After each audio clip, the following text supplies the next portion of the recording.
ভাবছিলাম আজকের সকালটা হবে একদম সাধারণ, কিন্তু পার্কে গিয়ে এমন একটা দৃশ্য দেখলাম যা আমাকে থামিয়ে দিল। সকালের নরম রোদ, হালকা ঠান্ডা বাতাস, চারপাশটা ছিল একদম শান্ত আর সতেজ। আমি আস্তে আস্তে হাঁটছিলাম, নিজের মতো করে সময়টা উপভোগ করছিলাম।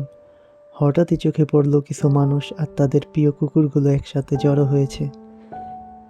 কেউ দাঁড়িয়ে আছে শান্তভাবে, আবার কেউ একে অপরের সাথে মিশে যাচ্ছে নতুন বন্ধুত্বে। একটা কুকুর কৌতূহল নিয়ে আমার দিকে তাকিয়ে ছিল, আর পাশে একটা ছোট্ট কালো কুকুর যেন নিজের মতো করে সবকিছু পর্যবেক্ষণ করছে। এই ছোট মুহূর্তগুলো এত সাধারণ তবুও কত সুন্দর। মানুষ আর তাদের প্রিয় সঙ্গীদের এই ভালোবাসার দৃশ্যটা আমার পুরো সকালটাই বদলে দিল। কখনো কখনো অপ্রত্যাশিত ছোট্ট দৃশ্যই আমাদের মনে এক অদ্ভুত প্রশান্তি এনে দেয়, আর আমাদের মনে করিয়ে দেয় সুখ আসলে ছোট ছোট জিনিসেই লুকিয়ে থাকে। যদি ভিডিওটা ভালো লাগে তাহলে ফলো দিয়ে পাশেই থাকুন। আল্লাহ হাফেজ।